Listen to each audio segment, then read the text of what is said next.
지금 이 순간 우주 어딘가에 우리처럼 생각하고 느끼고 밤하늘을 올려다보는 존재가 있을지도 모릅니다. 하지만 가장 가까운 별까지의 거리조차 빛의 속도로 4년이 넘게 걸린다면 우리는 과연 그 존재를 만날 수 있을까요? 현재 인류가 만든 가장 빠른 우주선으로는 그 별에 도달하는데 무려 7만 년이 걸립니다. 그렇다면 인류에게 우주여행은 영원히 불가능한 꿈일까요? 그런데 여기 아인슈타인의 물리학 법칙을 어기지 않으면서도 빛보다 빠르게 이동하는 방법을 수학적으로 증명한 과학자가 있습니다. 그것도 1994년의 말이죠. 오늘은 공상과학 영화 속 워프 드라이브가 단순한 상상이 아니라 실제 물리학 이론으로 어디까지 와 있는지 낱낱이 파헤쳐 보겠습니다. 음의 에너지란 무엇인지, 2024년에 등장한 역사적인 돌파구는 무엇인지, 그리고 왜 이 기술은 아직 우리 손에 없는지까지 끝까지 함께 해주세요. 먼저 왜 빛보다 빠른 이동이 그토록 어려운지부터 이야기해봐야 합니다. 1905년 알베르트 아인슈타인은 특수상대성 이론을 통해 하나의 절대적인 법칙을 발표했습니다. 질량이 있는 어떤 물체도 빛의 속도에 도달할 수 없다. 빛의 속도는 초속 약 30만 킬로미터, 1초에 지구를 7바퀴 반을 도는 속도입니다. 이 속도에 가까워질수록 물체의 질량은 무한히 커지고 그것을 더 가속시키려면 무한한 에너지가 필요하게 됩니다. 쉽게 말하면 빛의 속도를 넘으려 할수록 더 무거워지고 더 무거워질수록 더 많은 에너지가 필요하고 그 에너지도 결국 부족해지는 악순환이 생기는 겁니다. 이건 기술의 문제가 아니라 우주의 근본 법칙입니다. 그래서 물리학자들은 오랫동안 빛보다 빠른 이동은 원리적으로 불가능하다고 결론 내려왔습니다. 하지만 이 법칙에는 아주 중요한 예외가 하나 숨어 있었습니다. 아인슈타인의 법칙은 정확히 이렇게 말합니다. 물체가 공간 속에서 빛보다 빠르게 이동할 수 없다. 그런데 이 말은 뒤집어 생각하면 흥미로운 가능성을 남깁니다.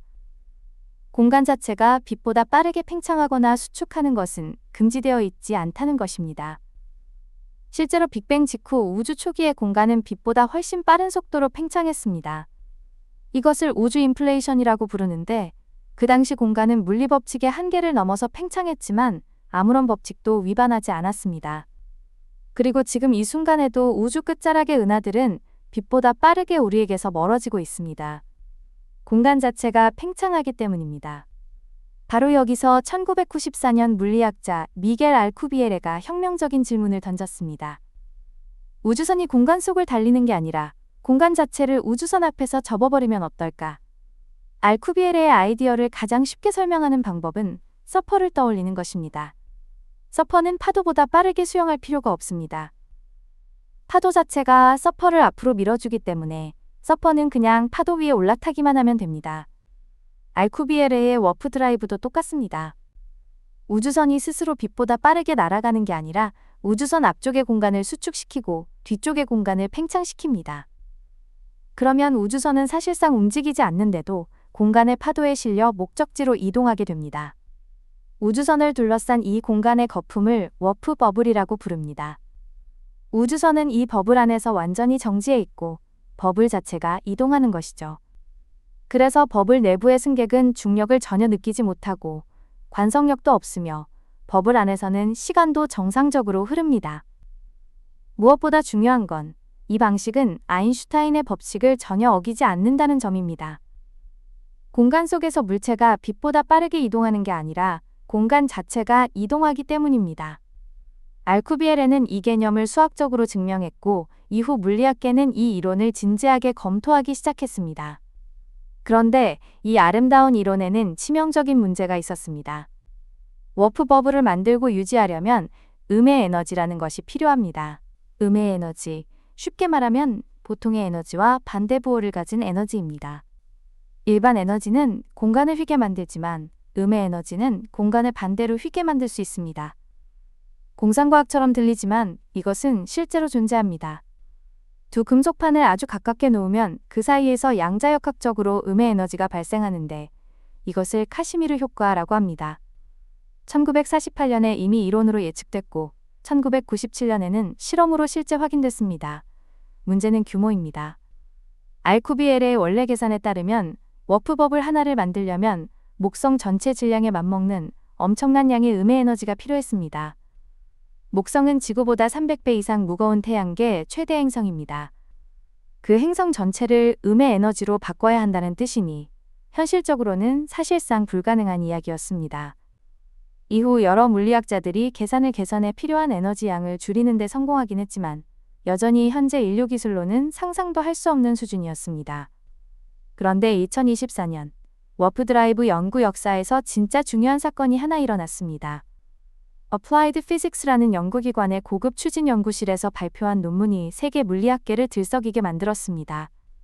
이 논문은 세계 최고 권위의 물리학 저널 중 하나인 클래시컬 앤드 퀀텀 그래비티에 게재됐고 내용은 충격적이었습니다.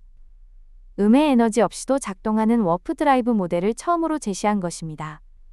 기존의 모든 워프 드라이브 이론이 음의 에너지를 전제로 설계됐다는 걸 생각하면 이건 마치 연료 없이 달리는 자동차를 이론적으로 설계해낸 것과 비슷한 수준의 발상 전환입니다.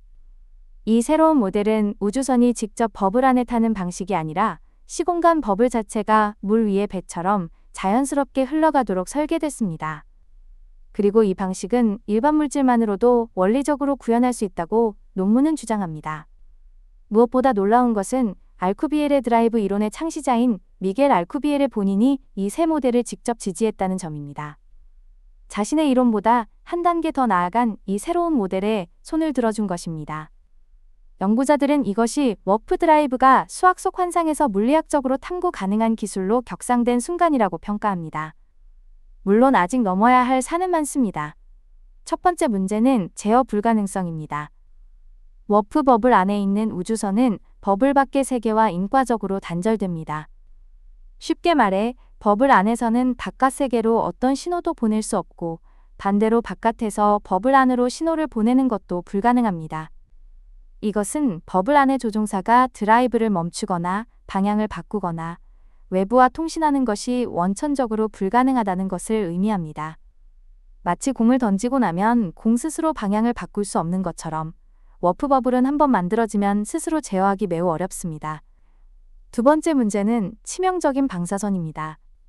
버블이 이동하는 동안 버블의 앞부분에는 우주 공간에 존재하는 수많은 입자들이 쓸려서 쌓이게 됩니다. 이 입자들이 목적지에 도착하는 순간 한꺼번에 방출되면 목적지 행성 전체를 초토화시킬 정도의 방사선 폭발이 발생할 수 있습니다. 도착이 곧 파괴가 되는 아이러니한 상황입니다. 세 번째는 인과율의 문제입니다. 인과율이란 원인이 결과보다 먼저 일어난다는 우주의 가장 기본적인 법칙입니다. 빛보다 빠른 이동이 가능해지면 이론적으로 과거에 신호를 보내는 것이 가능해집니다. 이것은 곧 타임머신과 같은 효과를 낳고 우주의 인과율 자체가 무너질 수 있다는 뜻입니다. 물리학자들이 이 문제를 두고 지금도 격렬하게 논쟁 중인 이유가 바로 여기에 있습니다. 그렇다면 지금 실제 연구는 어떤 단계에 와 있을까요?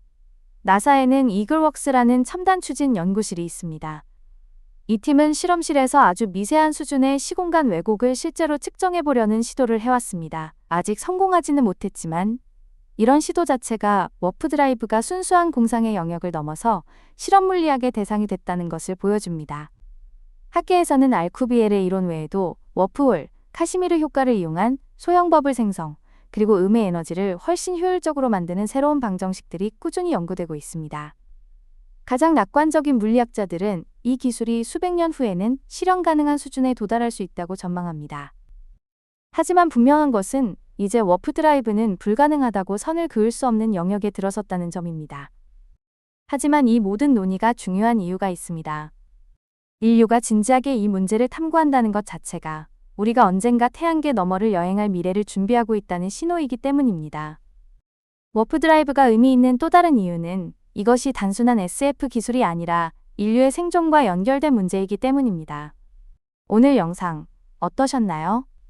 빛보다 빠른 여행, 처음에는 그냥 영화 속 이야기처럼 들렸지만 사실은 지금 이 순간에도 진지한 물리학자들이 수식을 써가며 풀고 있는 실제 과학의 문제입니다. 워프 드라이브는 아직 현실이 아닙니다. 하지만 불가능하다고 단언할 수도 없습니다. 인류는 이동수단을 만든 게 아니라 공간 자체를 구부리는 방법을 연구하고 있다. 생각해보면 정말 경이롭지 않나요?